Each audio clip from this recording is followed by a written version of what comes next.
Bueno, ¿cómo están? Buenas noches. Vamos a seguir hablando acerca de nuestros temas de derecho internacional privado. Y tal y como ustedes tuvieron la oportunidad de verlo la semana pasada en la presentación que les envié, un poquito más del concepto propio del derecho internacional privado en el ámbito propiamente guatemalteco, ¿no? En nuestra ley.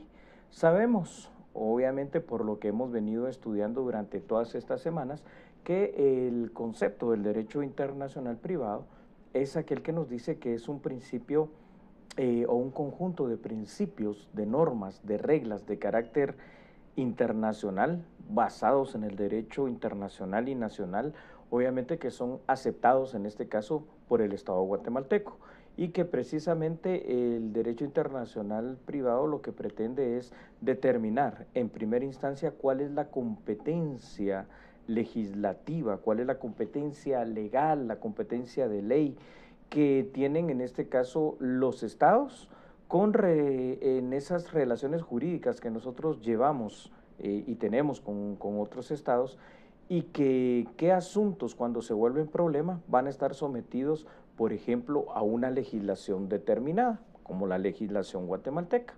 Entonces podemos decir que en este orden de ideas, el tema de el concepto real del derecho internacional privado es ese conjunto de normas contenidas en distintos cuerpos legales, en distintas leyes guatemaltecas, porque eso hay que decirlo, que tienen por objeto referir a legislación y la jurisdicción precisamente aplicable en caso de conflicto. Y esto lo hemos venido aprendiendo, viendo y estudiando durante pues estos meses ya que llevamos de aprender conceptos y estudiar propiamente situaciones del derecho internacional privado específicamente.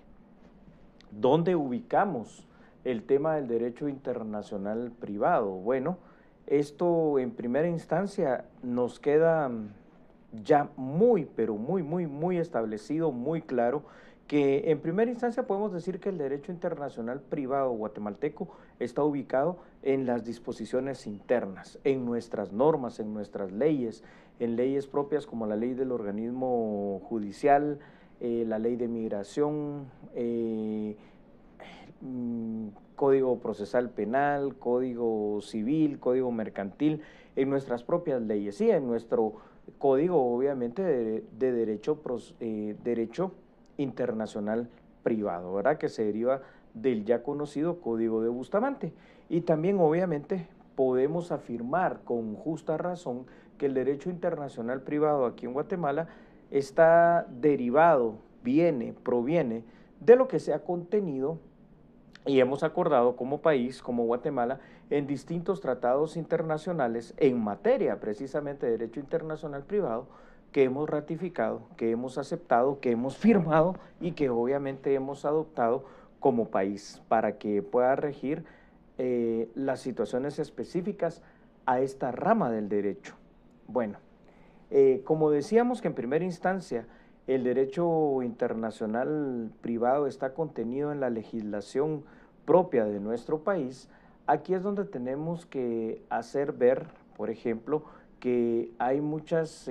situaciones en las cuales no creemos o no pensamos que están en leyes tan obvias para nosotros, como es el caso, por ejemplo, de la Constitución Política de la República de Guatemala, nuestra ley superior en todo sentido. Obviamente recordaremos que la Constitución nos dice que nosotros ratificamos aquellos tratados internacionales en materia de derechos humanos, sobre todo dándole el mismo nivel de importancia del rango constitucional, ¿no? Y es ahí, en este espacio, es ahí, en este sitio, en este lugar, donde la Constitución, obviamente, que es la ley de leyes, y en el artículo 204, donde nos dice que todos los tribunales de justicia, ya entiéndase jueces, magistrados de sala, magistrados de Corte Suprema de Justicia, de Corte de Constitucionalidad, tienen que respetar el principio que la Constitución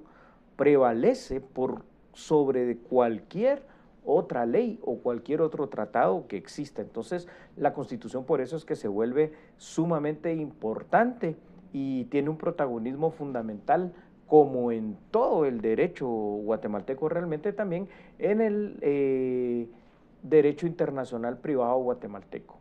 Por supuesto que a lo largo de lo que hemos ido viendo durante este curso, nos hemos dado cuenta también que la ley del organismo judicial adquiere un singular protagonismo en los temas de la materia del derecho internacional privado. ¿Por qué?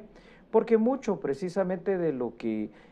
rige lo que son las normas propias del derecho internacional privado está dado en la ley del organismo judicial, donde hay inclusive artículos específicos, como lo hemos visto en las últimas semanas, que nos hablan concretamente acerca de cómo interpretar, de cómo ver y obviamente de cómo aplicar esas normas que en el derecho internacional privado nos importan y nos atañen. Entonces, la ley del organismo judicial se convierte para el tema del derecho internacional privado en una ley bien importante, ¿verdad? Tan importante como todas las demás que ya mencioné, el Código de Migración, el Código Procesal Civil y Mercantil, Código Civil, Código Penal, Código Procesal Penal, Código de Comercio, Código de Notariado. Entonces,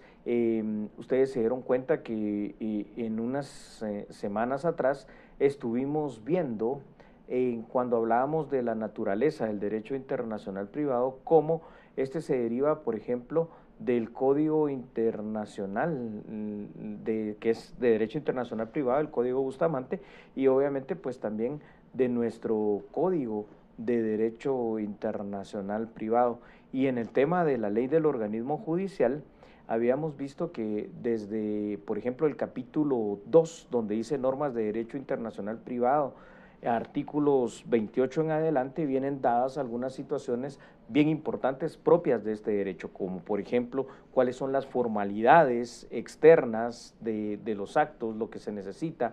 cuál es la forma para darle validez a actos propios del derecho internacional privado, cuál es el tema de, por ejemplo, el lugar, el sitio donde la jurisdicción se tienen que cumplir esos actos, incluyendo los actos judiciales del derecho internacional privado, los pactos de sumisión a los cuales las partes de alguna manera vienen y se adhieren para poder aceptar que en cualquier caso de diferencia o problema se va precisamente a aplicar la ley de tal estado, que es el sometimiento voluntario, para los temas procesales, para los temas jurisdiccionales, cuando se ejercite algún tipo de acción legal con negocios jurídicos que se hayan realizado precisamente aquí en nuestro país, los derechos también propios que tiene el extranjero cuando se somete a esa jurisdicción nacional, cuáles son también todos aquellos requisitos que la ley guatemalteca exige para poder validar y certificar que un documento que proviene del extranjero es válido, como por ejemplo el tema de la protocolización con todos los requisitos indicados en los artículos 37 y 38, sobre todo de la ley del organismo judicial, y cómo de alguna manera se le da trámite a estos documentos para partir también de la base que muchos de estos trámites son de orden notarial, con la fe pública que el notario tiene para ejercer cualquier rama del derecho, incluyendo esta, que es derecho internacional privado. Y luego, pues obviamente los temas también que ya atañen un poquito más al fisco de Guatemala, que también está pactado dentro de lo que es la ley del organismo judicial para los temas relativos a esta materia, como los impuestos que hay que pagar, los regímenes que hay que seguir o las actuaciones, por ejemplo, notariales que se puedan tener en el extranjero por parte de funcionarios diplomáticos propiamente dichos guatemaltecos. Y también nos deja clara o muy claro el concepto de la ley del organismo judicial, y esto sobre todo ya cuando avanzamos a artículos como el 44, donde nos dice que no tienen ninguna validez ni efecto en nuestro país las leyes, las sentencias o las disposiciones que sí se hayan dado de manera válida en otro país. Son válidas para ese otro país, pero no válidas para el caso de Guatemala, ¿verdad? Entonces, esto también es de las características bien importantes que nosotros tenemos que seguir aprendiendo, señalando y pues obviamente estar allí en el día a día para saber bien este tema de dónde ubicamos el derecho internacional privado. Bueno, cuando hablamos también de esta ubicación del derecho internacional privado en la legislación guatemalteca, tenemos que referirnos a aquel contenido que existe en tratados o en convenios internacionales en materia de derecho internacional privado específicamente, porque hay muchos, ¿no? Muchos tratados y muchos convenios en distintas materias. El código por excelencia internacional de derecho internacional privado es el que ya ustedes conocen y que ya mencioné también hace unos minutos atrás, el Código de Bustamante, que se llamó así en honor a su autor, y el autor de este Código de Bustamante es el doctor Antonio Sánchez de Bustamante, ¿no? Un jurista cubano que fue el que tuvo precisamente esta idea a principios del siglo XX de incorporar un código que pudiera tener validez, vigencia, jurisdicción en distintos estados para tratar de dirimir problemas cuando hay relación de ciudadanos de distintas nacionalidades.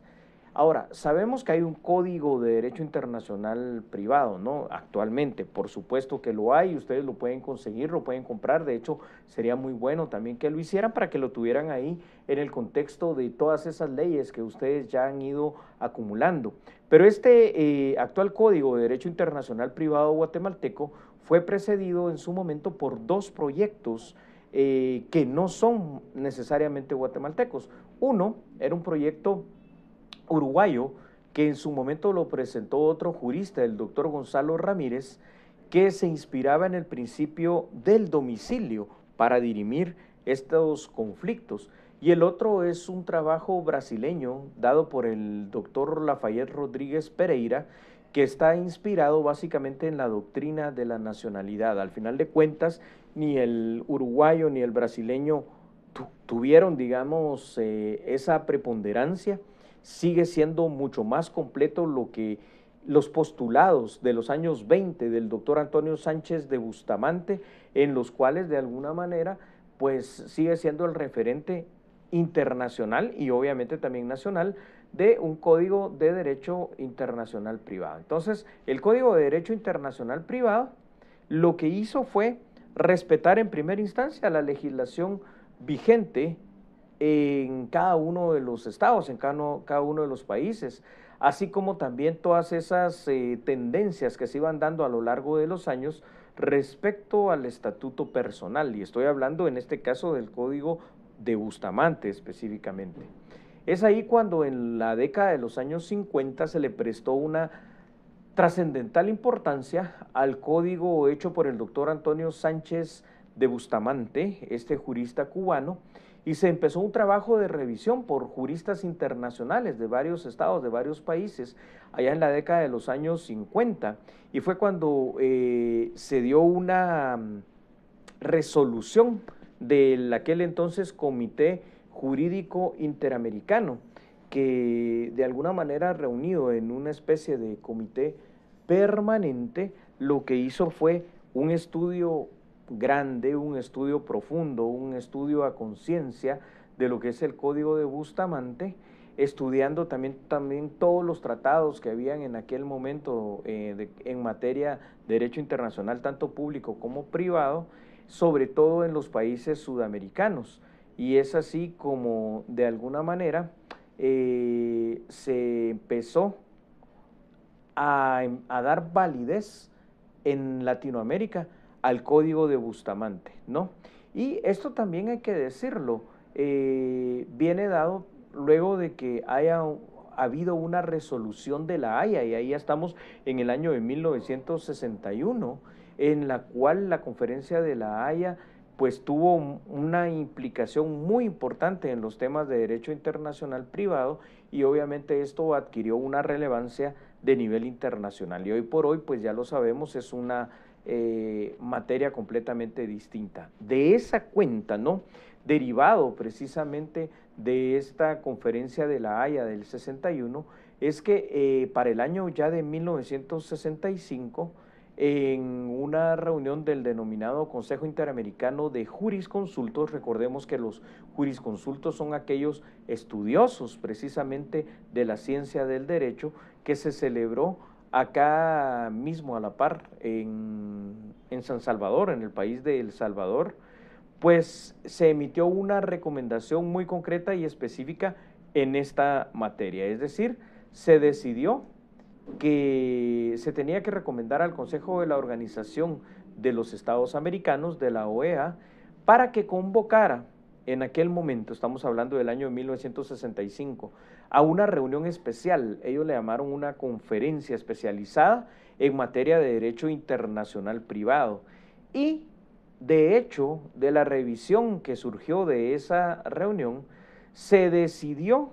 que se iba a empezar a hacer la regulación, es decir, se iban a empezar a hacer las convenciones específicas, las reuniones especiales para darle más importancia, para darle urgencia al tema del estudio del derecho internacional privado. Y es así como en el año de 1974, 9 años después, el Consejo Permanente de la Organización de Estados Americanos emite una resolución, específicamente el 20 de marzo de 1974, y que de alguna manera viene y cobra vigencia para el año de 1975, y esto ya pasaba en otro país centroamericano, en este caso específicamente en Panamá y en su ciudad capital, para dar inicio a lo que se conoció en aquel momento la celebración de la conferencia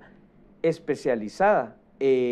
conferencia interamericana era en este caso, países latinoamericanos especializadas sobre el derecho internacional privado. Y es de ahí, de ese punto de 1975, cuando esto ya empieza verdaderamente a cambiar y se ve la necesidad de crear la rama específica de estudio y de aprendizaje del derecho internacional privado. Entonces,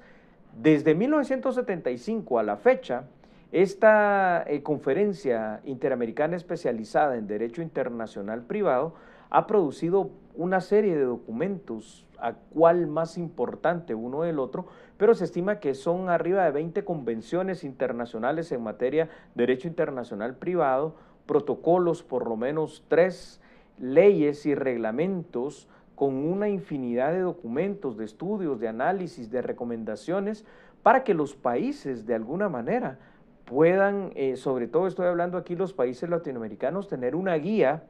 sobre la cual basar sus resoluciones en cuanto a la materia del derecho internacional privado. Y por ejemplo, es ahí, en el seno de esta conferencia interamericana especializada sobre derecho internacional privado, que nace un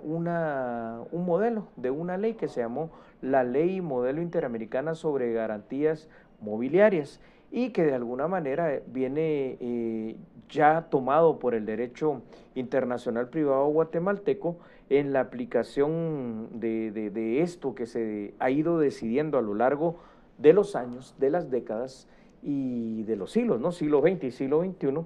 porque la aplicación de estas normas, de estas convenciones, de estos protocolos, se ha ido extendiendo a todos los estados que somos parte de ellos, que somos estados originarios de esta convención y que de alguna manera también somos estados miembros, por ejemplo, en este caso de la Organización de Estados Americanos. En otras palabras,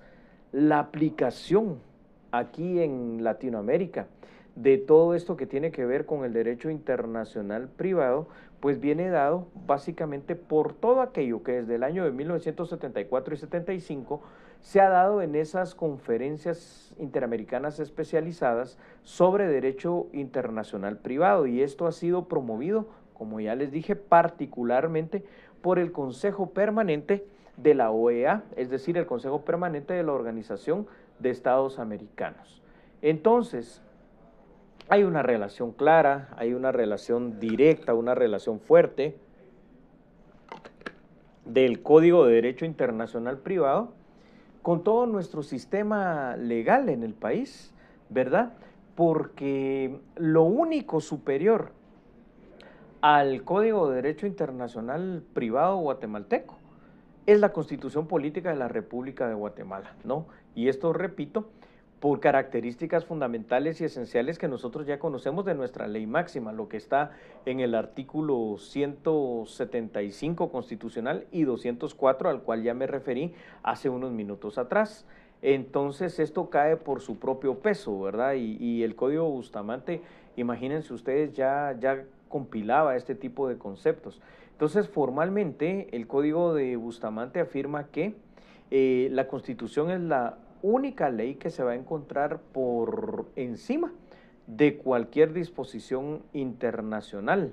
¿verdad? Pero le da una ubicación especial a estos tratados internacionales, poniéndolos como nosotros lo conocemos a través del artículo 44 y 46 constitucional, a la par de lo que es la ley constitucional. Entonces, el Código de Derecho Internacional Privado, en esencia, ya no puede modificarse. Bueno, es decir, podría modificarse, pero esto no es una cosa tan sencilla. Es decir, Código de Derecho Internacional Privado, por supuesto que como toda ley, puede venir el Congreso y modificarlo, pero para modificar el Código de Derecho Internacional Privado habría que modificar muchas leyes internas, y esto de alguna manera empezaría a crear conflictos, porque entonces ya no habría una concordancia, ¿no?, entre la ley del organismo judicial, el Código de Derecho Internacional Privado, el Código civil, el Código Procesal Civil y Mercantil. Entonces no es tan fácil hacer este tipo de cambios dentro de una ley ya establecida como es el Código de Derecho Internacional Privado guatemalteco. Ahora, es bueno tal vez a este punto venir y preguntarnos, ¿no?, porque esto es bastante válido, en cuanto a esos principios, en cuanto a esas reglas de derecho internacional privado en torno a la legislación guatemalteca. Bueno, las reglas del derecho internacional privado están contenidas, como ya les digo, en muchas de nuestras leyes internas, pero de alguna manera sabemos que como ahora, como una rama distinta del derecho, hay principios, hay reglas, hay normas, hay doctrinas, hay un pensamiento propio ya,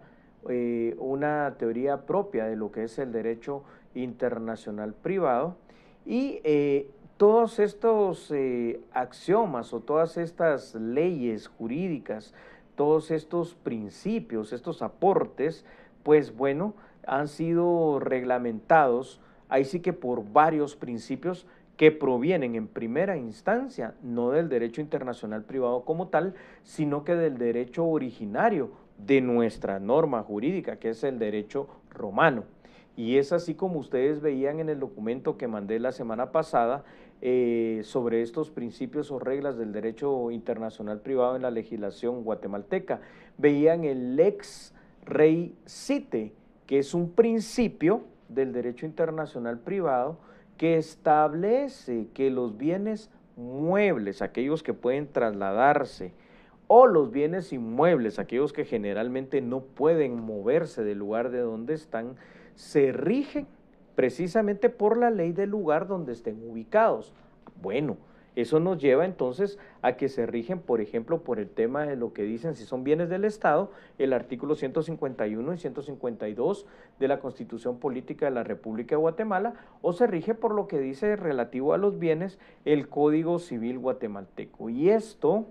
de la lex rei cite, es decir, los bienes muebles y inmuebles se rigen por la ley del lugar donde están ubicados, se dio a través de una de estas reuniones del Consejo Permanente de la Organización de Estados Americanos, en un tratado que se celebró en la ciudad de Montevideo, Uruguay, ¿verdad?, y que de alguna manera está ratificado por Guatemala, y por eso es que está contenido, fíjense, cuando vamos al tema legal, en uno de los artículos del Código de Bustamante, por supuesto, pero por sobre todo está contenido en el artículo número 27 de la ley del organismo judicial. Entonces, esto es por demás importante porque, les digo, la ley del organismo judicial adquiere una singular importancia. De hecho, ese artículo 27 de la ley del organismo judicial dice específicamente eso: lex rei citae, situación de los bienes. Los bienes se rigen de acuerdo a la ley del lugar de su ubicación.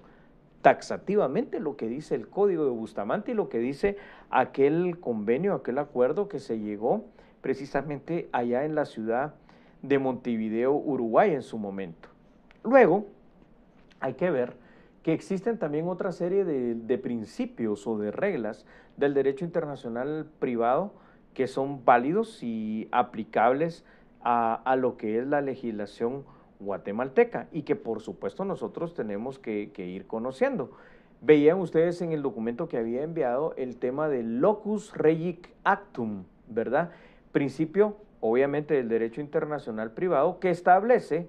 que todo acto jurídico va a ser regido por la ley del lugar de su celebración. Si el contrato mercantil, si el contrato se celebró aquí en Guatemala, pues aquí en Guatemala se va a dar el locus regic actum, es decir, va a ser regido por las leyes, por las normas jurídicas de nuestro país. Y no importa cuál sea la nacionalidad de las partes, obviamente va a haber un guatemalteco y si es derecho internacional privado va a haber por lo menos un extranjero o varios extranjeros. No importa la nacionalidad que tengan estas partes involucradas, sino que al final de cuentas lo que va a pasar es lo que dice en esencia este principio, de que el lugar donde se celebró ese negocio jurídico va a regir y va a determinar definitivamente todas las formalidades, para bien o para mal, de ese acto jurídico. Y esto lo encontramos en la ley del organismo judicial, de los artículos 28 al 30. Dice el artículo 28 de la ley del organismo judicial, formalidades externas de los actos, locus regic actum precisamente. Las formalidades extrínsecas de los actos y negocios jurídicos se regulan de acuerdo a la ley del lugar de su celebración. El artículo 29 de este mismo cuerpo legal, la LOJ, la ley del organismo judicial, nos dice la forma de validez de los actos, el lex loci celebrationis. Las formalidades intrínsecas de los actos y negocios jurídicos se van a regular de acuerdo a la ley del lugar de su celebración.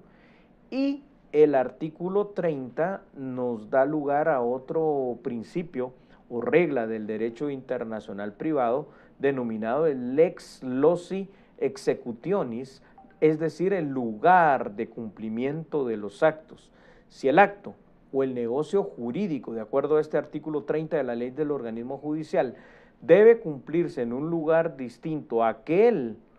al lugar donde se celebró, todo cuando concierne a su cumplimiento se rige de acuerdo a la ley del lugar de ejecución, al lugar que hayan acordado las partes para que precisamente tenga esa validez, el lugar donde va a ser ejecutado el acto jurídico, ¿verdad? Entonces, esto también es una situación bien importante de las que tenemos que ir viendo. Entonces, si un contrato se celebró en el extranjero, en Estados Unidos, en México, en El Salvador, y tiene que surtir sus efectos en Guatemala, eso es válido, eso por supuesto que es válido, pero en ese contrato se deberán observar, eso sí, las formalidades que sean exigidas por la ley donde fue otorgado el contrato, es decir, por la ley mexicana, que ya las partes acuerden que si hay algún tipo de diferencia se va a dirimir por la ley guatemalteca, por ejemplo, esa es otra cosa. Pero si el contrato al que estamos hablando fue en Paraguay por las leyes y lo que digan las leyes paraguayas, en Panamá lo que diga la ley panameña, ¿verdad? Y así, de eso es a lo que se trate. Ahora, hay algunas excepciones específicas a esta regla del locus regic actum, y es, por ejemplo, cuando los documentos que fueron otorgados ante una autoridad de orden consular o diplomática que esté en esa facultad de poder autorizar dicho contrato, entonces, o ante un notario que represente específicamente al Estado, donde los documentos van a surgir efectos, entonces ahí lo que pasa es de que existe excepción, y es por eso que tanto el artículo 43 de la ley del organismo judicial como el artículo 38 de esta misma ley y el artículo 6 del Código de Notariado nos dicen en esencia que pueden también ejercer el notariado los cónsules o los agentes diplomáticos de la República acreditados y residentes en el exterior que sean notarios hábiles conforme a la ley. Entonces vamos a ver qué es lo que dice el artículo precisamente 38 de la ley del organismo judicial, para que podamos tener claridad al respecto. Dice, documentos provenientes del extranjero, artículo número 38, protocolización. Además de los requisitos indicados en el artículo anterior, los poderes o los mandatos, así como los documentos que proceda a inscribir en los registros públicos, deberán ser protocolizados ante notario y las autoridades actuarán con base en los respectivos testimonios, ¿verdad? Los cuales serán extendidos en papel sellado de menor valor, dando fe el notario de que el impuesto respectivo ha sido pagado en el documento original. Al revisar los protocolos notariales, el director del Archivo General de Protocolos hará constar que el acta respectiva, si en los documentos protocolizados se ha cubierto los impuestos legales correspondientes. En caso que no hayan sido cubiertos, dará aviso a las oficinas fiscales para efectos legales correspondientes. Entonces, vemos cómo hay requisitos y hay excepciones a estos principios que estamos estudiando y que estamos conociendo, como esta excepción puesta a la regla del derecho internacional privado conocida como locus regic actum. Luego podemos ver otra excepción a esta regla del locus regic actum, que esta excepción viene precisamente de la facultad que se da cuando se trata de casos o contratos privados en los que la ley no declare de alguna manera concreta, contundente y específica algunas situaciones, como por ejemplo lo que está establecido en el artículo 32 de la ley del organismo judicial, y ahorita lo vamos a ver. El artículo 32 dice sometimiento voluntario como norma del derecho internacional privado. Ojo con esto, en los casos que el acto o negocio jurídico se celebre en el exterior, es decir, fuera de Guatemala, pero vaya a surtir sus efectos en la República de Guatemala, las partes pueden someter dicho acto o contrato a las formalidades extrínsecas que prescriben las leyes nacionales, es decir, es otra excepción bien clara, ¿verdad?, de esta regla del locus regic actum. Se puede celebrar en cualquier otro país el contrato, pero van a regir las leyes y las reglas que para sus efectos están vigentes y establecidas en la legislación guatemalteca. Luego, siguiendo, chicos, con el tema de los principios o reglas del derecho internacional privado en nuestra legislación, está la denominada Lex Fori, que es una regla del derecho internacional privado que se expresa en cuanto a decirnos claramente que los procesos judiciales y todo lo que tiene que ver con ellos, cualesquiera que sea la naturaleza de estos, se van a tramitar y se van a seguir con arreglo y siguiendo las leyes de carácter procesal del Estado en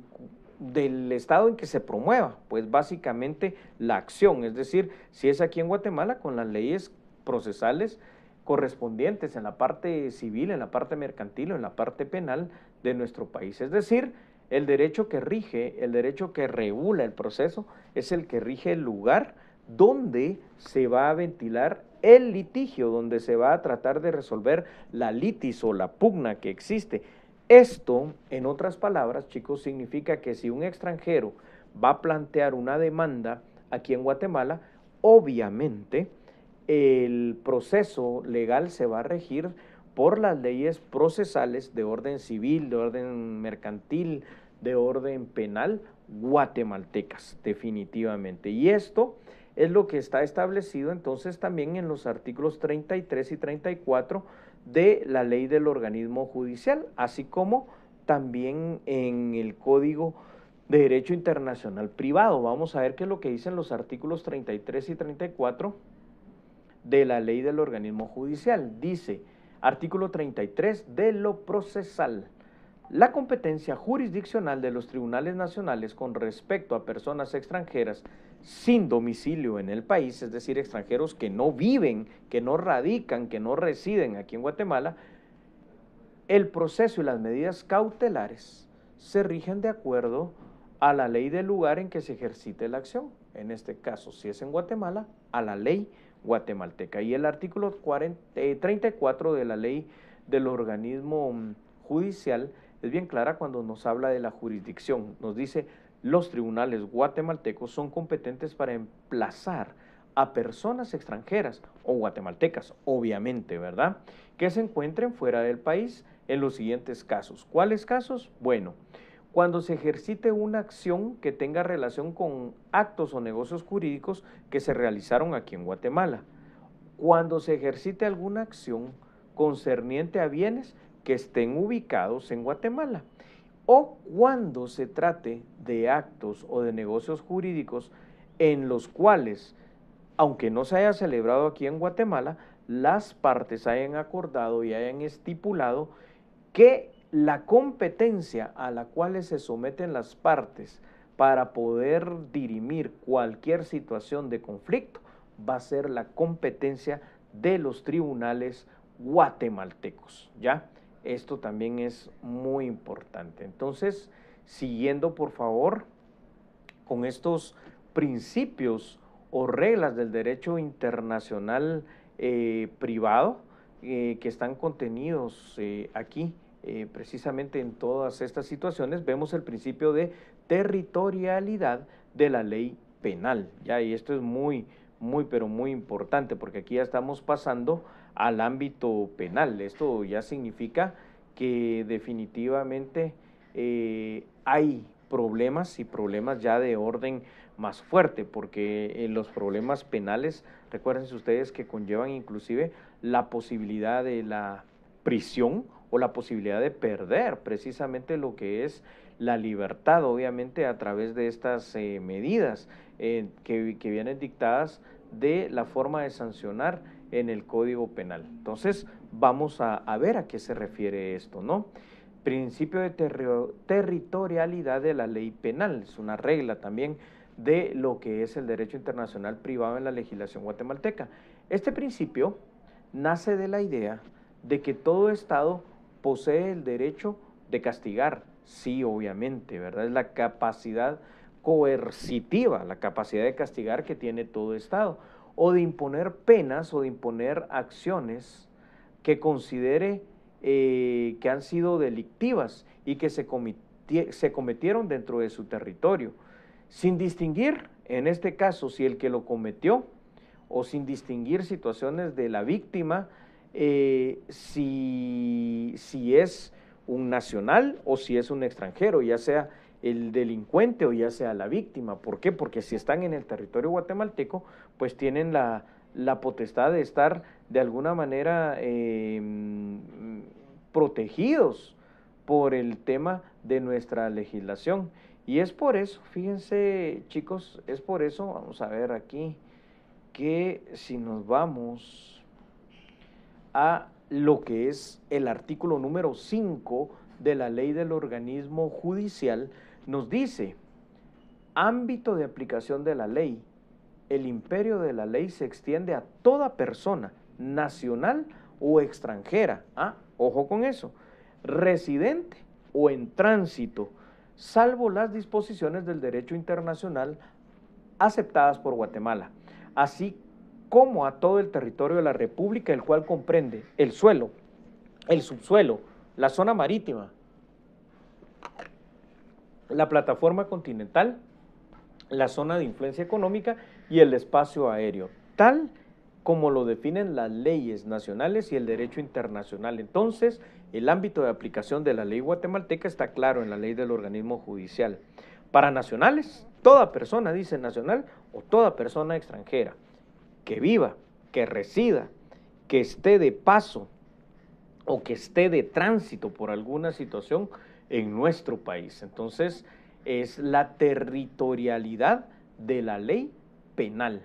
También hay otro principio muy importante que tenemos que ver y conocer acerca de estas reglas del derecho internacional privado en la legislación guatemalteca, y es el principio de la autonomía de la voluntad,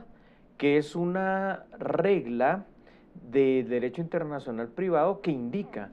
que son las partes las que tienen la facultad de someter los efectos y las obligaciones que hayan ellos determinado, es decir, son libres en su momento cuando están acordando un acuerdo, un convenio, un pacto, un contrato. Las partes son libres ¿para qué? Para poder elegir qué ley va a conocer o qué ley debe ser aplicable cuando hay problema, cuando hay controversia. Por eso hay una autonomía de la voluntad. La ley mexicana, la ley estadounidense, la ley salvadoreña, la ley guatemalteca. Y esto viene dado en la ley del organismo judicial también, en el artículo número 31, que es el conocido pacto de sumisión. Los actos y los negocios jurídicos se rigen por la ley a la que las partes se hubieran sometido, ya, porque las partes así lo pueden acordar, lo pueden convenir, lo pueden decidir, salvo que dicho sometimiento sea contrario a leyes prohibitivas expresadas en el orden público. En este caso, aquí en Guatemala no hay una ley prohibitiva, ¿no? Porque está el lugar de cumplimiento de los actos y está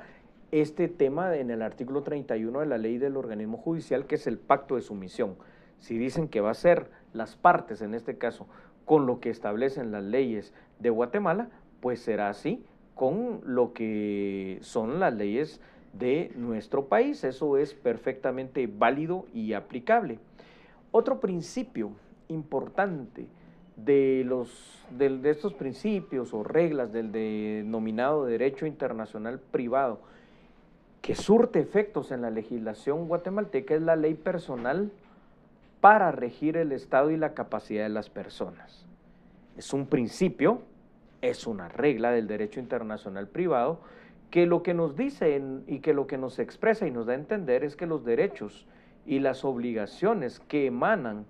del estatus o del Estado, es decir, de la situación jurídica propia en la que se encuentre una persona, nacional o extranjera, dentro de la sociedad, está determinada por estas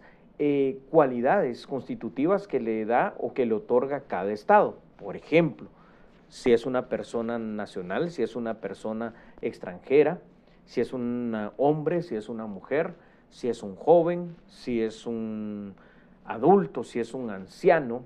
si está soltero, si está casado, si, etcétera, si es papá, si es mamá, si es hijo, si está ausente del país, por ejemplo. Entonces, es esta posición, este estado que le da, esta posición jurídica que el Estado le da a la persona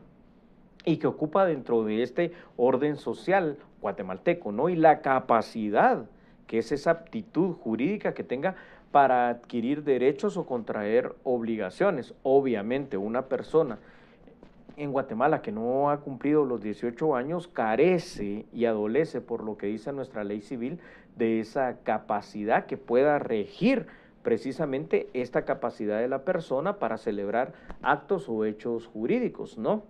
Se rige entonces todo esto por la ley personal. Esta ley personal es la ley de cada estado. La ley, por ejemplo, de nacionalidad en Guatemala, la ley, por ejemplo, que es el Código Civil en Guatemala, que nos dicta que la capacidad inicia a partir de los 18 años, o el tema del domicilio de la persona. Nuestra ley, nuestra legislación guatemalteca sigue la teoría o la corriente que establece que esto se debe regir, los derechos y las obligaciones surgen precisamente a través de un estado denominado capacidad, 18 años, pero que también surge a raíz de lo que se conoce el domicilio de las personas, ¿no? Donde además agrega que también se rige por esta misma cualidad legal aquello que son las relaciones de familia, ¿no? Y esto nos lo dice bien claramente el artículo 24, vamos a ver, artículo 24 de la ley del organismo judicial, cuando dice estatuto personal. Ojo, el Estado y capacidad de las personas y las relaciones de familia se rigen por la ley de su domicilio. Ven cómo todo empieza a ser como muy lógico, muy obvio, muy repetitivo a veces, pero esa es una buena manera para poder ir aprendiendo precisamente todo esto que se deriva del derecho internacional privado aquí en Guatemala, ¿no? Entonces, todo esto nos da pie para seguir avanzando en nuestro conocimiento precisamente de lo que es el derecho internacional privado. Entonces, es de esa forma en la cual veíamos la última vez que nos vimos aquellas fuentes del derecho internacional privado, y por eso es que dentro de esas fuentes principales y particulares mencionamos tanto a la ley del organismo judicial. Y la ley del organismo judicial para la materia del derecho internacional privado se refiere a esa ley interna, ¿no?, del Estado guatemalteco, donde existen normas muy concretas, muy específicas para solucionar conflictos de otras leyes que son concurrentes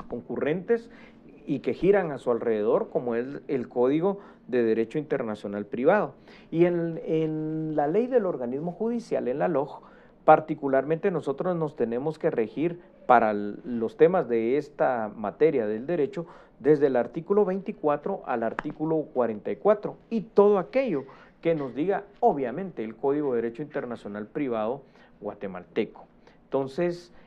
las fuentes del derecho internacional privado, solo para que lo recuerden, habíamos dicho que son la ley, las costumbres, el tratado, la jurisprudencia, la doctrina, la tradición y el derecho romano. Cambian un poquito de las fuentes de lo que es propiamente el derecho, ¿ya? Repito, las fuentes del derecho internacional privado son la ley, obviamente como gran fuente, la costumbre, los tratados, la jurisprudencia, la doctrina, la tradición y el derecho romano, ¿no?, que son cosas que cambian aquí. Ya la ley interna es claro, es la ley que está vigente en el Estado guatemalteco. La costumbre es precisamente aquella forma de actuar, aquella forma en que se repiten de manera uniforme, de manera prolongada en el tiempo, ciertos usos o ciertos actos que de alguna manera tienen un contenido de orden jurídico en la esfera, eso sí, de las relaciones privadas de carácter internacional, ¿verdad? La misma dio origen al principio de autonomía de la voluntad. Por ejemplo, esa facultad que tiene todo Estado,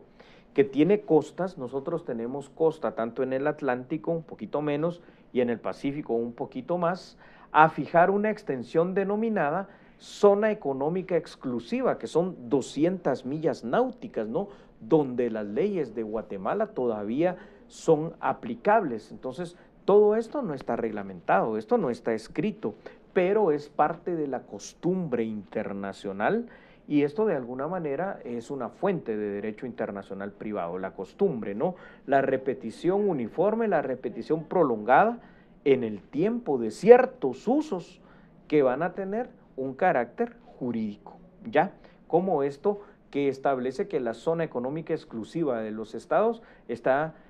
de la costa hacia el mar adentro, 200 millas náuticas. ¿Lo dice algún tratado? No. Bueno, ahora ya se ha ido reglamentando, pero básicamente es la costumbre. Dentro de las fuentes del derecho internacional privado específicamente, ¿no?, decíamos que el tratado también es una fuente. ¿Y a qué se refiere con que el tratado sea una fuente de derecho internacional privado? Bueno, algunos autores dicen que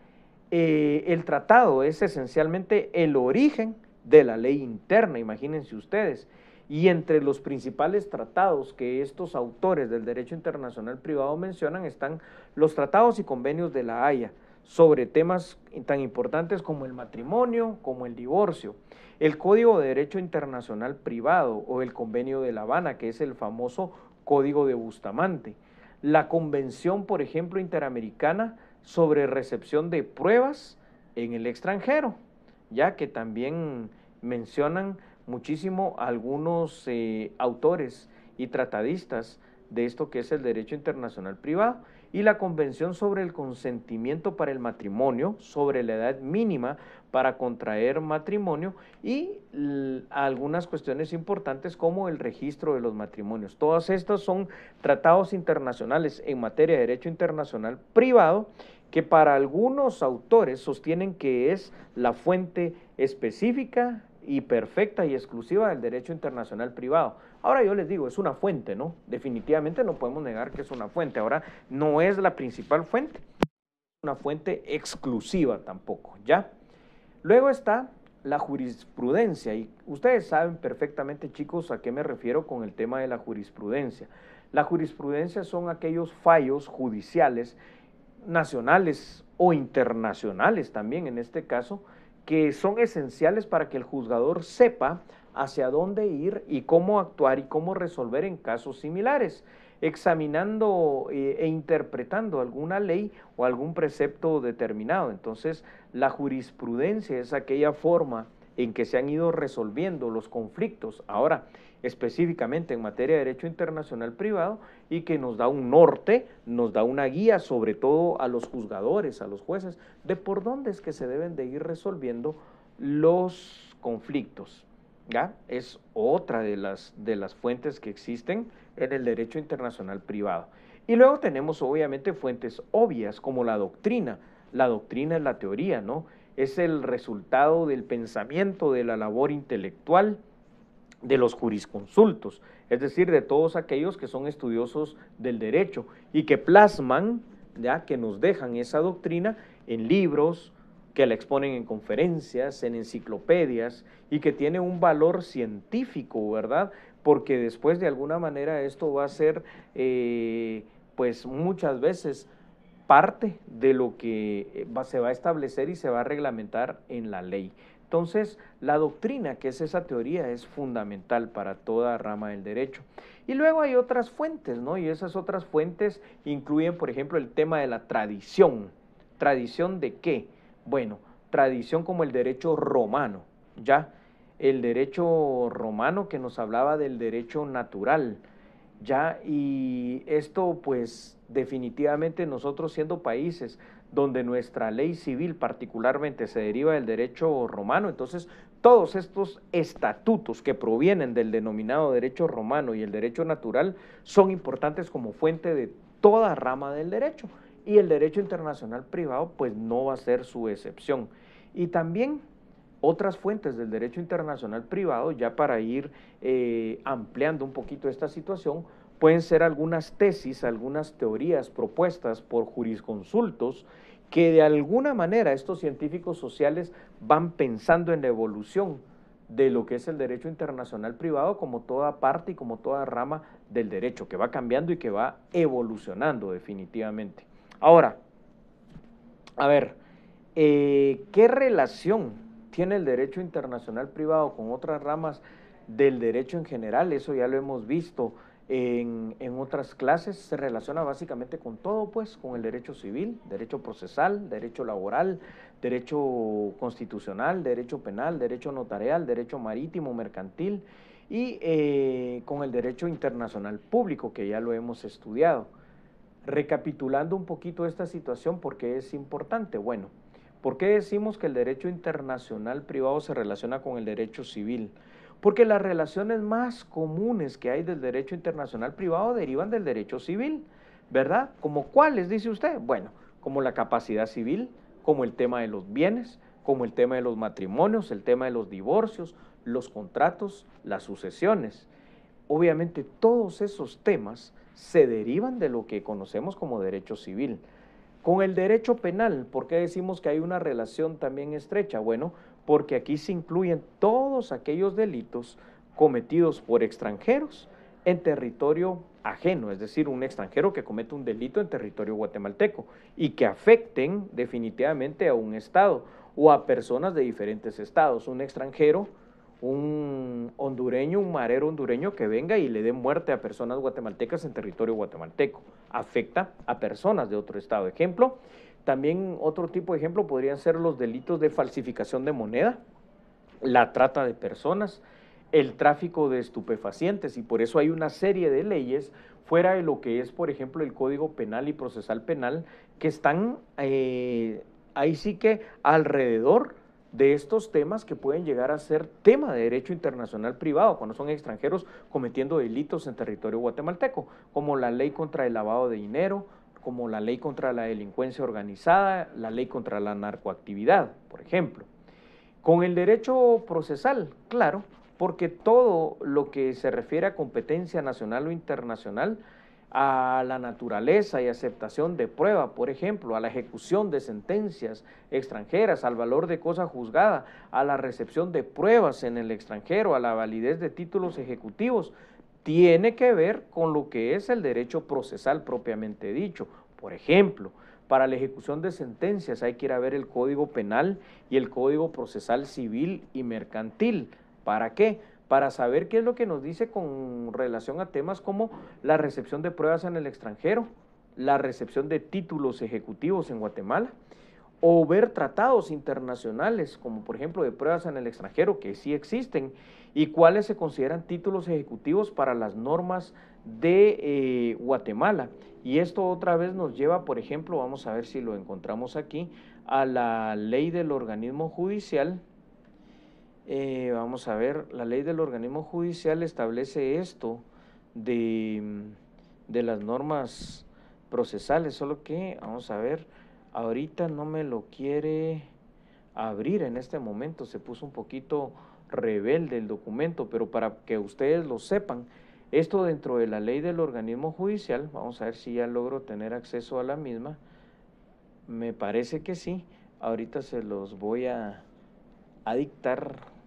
o se los voy a, bueno, aquí otra vez la máquina dice no responde en el tema del PDF, porque estoy hablando específicamente de la ley del organismo judicial, y aquí estoy tratando de movilizarme en ella,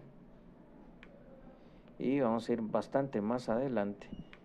para que nos vayamos, aquí está, artículo 172, ahí está, ley del organismo judicial, copia certificada. Se comprende bajo la denominación de copia certificada o certificación la que se extienda mano a máquina utilizando cualquier medio de reproducción mecánica, electrónica u otro similar y cuya autenticidad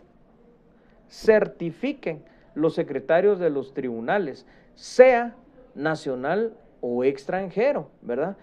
Y entonces de aquí deviene esta situación. Entonces, también en la parte procesal, ya vemos que los secretarios de los juzgados van a certificar la validez o no de este tipo de procesos. Con el derecho notarial hay una fuerte relación del derecho internacional privado, ya que en esta área del derecho notarial nosotros vamos a incluir todo lo que son documentos que provienen del extranjero, la validez de los documentos extendidos por registros civiles, por ejemplo, la exigencia de la protocolización en algunos estados, y aquí nos vamos otra vez a la ley del organismo judicial, solo que ahora nos vamos a lo que son los artículos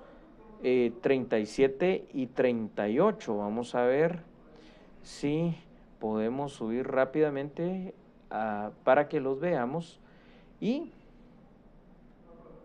aquí estamos en camino a esos artículos. Repito, son los artículos 37, sí, requisitos de documentos en el extranjero. Para que sean admisibles los documentos provenientes del extranjero que deben surtir efectos en Guatemala, deben ser legalizados por el Ministerio de Relaciones Exteriores. Si los documentos están redactados en idioma extranjero, deben ser vertidos al español bajo juramento por traductor autorizado en la República. De no haberlo para determinado idioma, serán traducidos bajo juramento por 2 personas que hablen y escriban ambos idiomas con legalización notarial de sus firmas. y el artículo 38 que habla de la protocolización, además de los requisitos indicados en el artículo anterior, los poderes o los mandatos, así como los documentos que proceda a inscribir en los registros públicos, deberán ser protocolizados ante notario y las autoridades actuarán con base en los respectivos testimonios, los cuales serán extendidos en papel sellado de menor valor, dando fe el notario de que el impuesto respectivo ha sido pagado en el documento original. Al revisar los protocolos notariales, el director del Archivo General de Protocolo hará constar en el acta respectiva si en los documentos protocolizados se ha cubierto el impuesto legal correspondiente, ¿verdad? Entonces vemos nosotros esa situación ahí, precisamente de la relación estrecha con el derecho notarial. Con el derecho laboral, por supuesto, se relaciona con la contratación de trabajadores extranjeros o de trabajadores guatemaltecos en el extranjero, el porcentaje legal de salarios, los salarios devengados, etcétera. Aquí nos tenemos que ir al Código de Trabajo específicamente y ahí hay algunos artículos concretos como el 13, el 14 y del 34 al 37 que ustedes tienen que ver. Y con el derecho, por ejemplo, denominado marítimo, que en Guatemala está apenas surgiendo, es todo lo relacionado al comercio, a los seguros, a los daños, a las pérdidas en las mercaderías que se transportan. Por ejemplo, si esto está estipulado en los contratos de seguro de transporte de mercaderías. Para otros países más avanzados que nosotros está una relación del derecho internacional privado con el derecho espacial, a la responsabilidad civil y proveniente de caída de objetos espaciales, a la interferencia que se puede provocar a través del funcionamiento de satélites que estén estacionados en el espacio, ¿verdad? Y, por ejemplo, con el derecho mercantil se relaciona el derecho internacional privado con los aspectos que se relacionan en cuanto a la calidad de comerciante, a los títulos de crédito, a la quiebra, a las fuerzas probatorias que tienen los libros de contabilidad que se lleven aquí en Guatemala, a los seguros, a las hipotecas, a las garantías prendarias, a la diversidad de contratos mercantiles que existen, la compraventa, el suministro, el seguro, por ejemplo. Con el derecho constitucional, bueno, yo creo que ahí no hay mucho que decir, porque la Constitución obviamente es la norma superior jerárquica en Guatemala y en casi todos los países del mundo, y en nuestro medio garantiza precisamente la protección de lo que son los derechos humanos en general, garantiza el ejercicio de los derechos civiles también, y el goce de las garantías individuales de nacionales y de extranjeros. Y con el derecho internacional público, por supuesto que el derecho internacional privado tiene una relación, porque no se relacionan tanto porque tengan semejanza, solo se asemejan en el nombre, en virtud de que ambos están sustentados en una comunidad jurídica internacional, ¿ya? Uno para relación entre estados, otra para relación entre particulares, en la coexistencia pacífica y civilizada de los pueblos, de las naciones, de los estados, y en la búsqueda de una seguridad jurídica para todo sujeto. Entonces, hoy hemos visto estos temas de lo que tiene que ver precisamente con el derecho internacional privado, ¿verdad? Y cómo es que se relaciona con las leyes guatemaltecas y esa correlación directa con todas las ramas del derecho. Así que por el momento eso es todo. Les agradezco, chicos, que estén bien. Muchísimas gracias.